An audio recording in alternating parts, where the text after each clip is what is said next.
اردو کہانی میں خوشامدید۔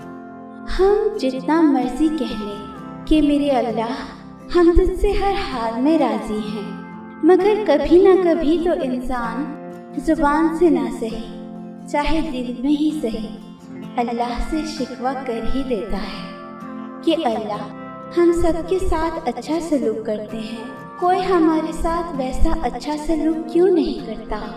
ہم سب کی سنتے ہیں، ان کو سمجھتے ہیں، تسلی دیتے ہیں، تو اللہ ہمیں کوئی ایسا کیوں نہیں ملتا جو ہمیں سمجھ سکے؟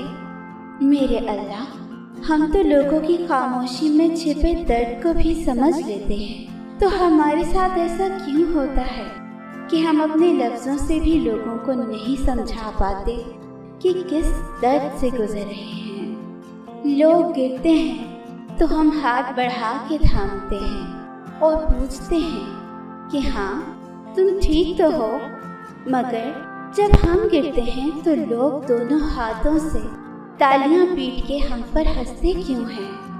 اللہ ہم اتنے اکیلے کیوں ہیں؟ کیا کوئی ایک بھی نہیں ہے جو ہم جیسوں کو سمجھ سکے؟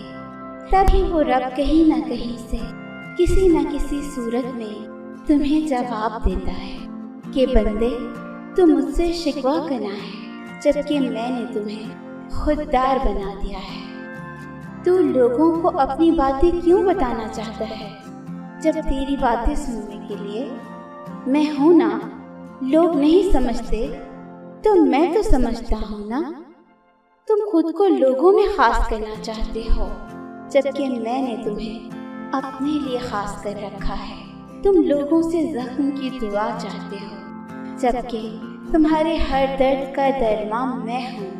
تب سمجھ آتی ہے کہ اس تنہائی، اس بے بسی میں کتنی بڑی نعمت ہے، اور تب کوئی شکوہ نہیں رہتا مخلوق نے کیا کیا، کیونکہ مخلوق کے عمل کے پیچھے خالق کی حکمتیں دکھنا شروع ہو جاتی ہیں۔ تب لب پہ بس الحمدللہ ہوتا ہے کہ شکر ہے رب نے ہمیں چنا۔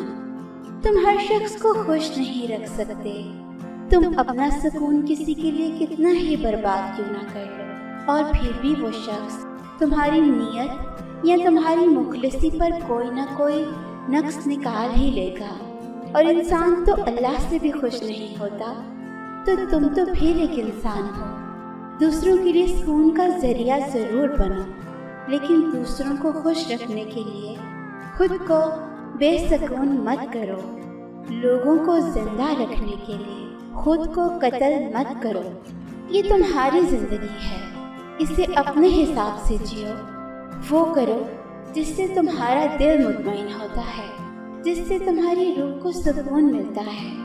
آخر کب تک لوگوں کا سوچتے رہو گے؟ لوگ کیا سوچتے ہیں یا لوگ کیا سوچیں گے، اس کی فکر مت کرو۔ بس اس کا دھیان رکھو کہ اللہ تمہارے بارے میں کیا سوچتا ہے، یا اللہ تمہارے بارے میں کیا سوچے گا۔ اور لوگ تو تمہارے مرنے کے بعد بھی تم سے راضی نہیں ہوتے، تو تم زندگی میں انہیں خوش کرنے چلے ہو، کیوں خود پر اتنا ظلم کرتے ہو؟ اپنی زندگی کو آسان بنائیے۔ اگر آپ کو یہ کلام پسند آیا ہو تو ویڈیو کو لائک کیجیے، شیئر کیجیے، اور چینل کو سبسکرائب کیجیے، اور اپنی قیمتی رائے ہمیں کمنٹس میں دیجیے۔ شکریہ۔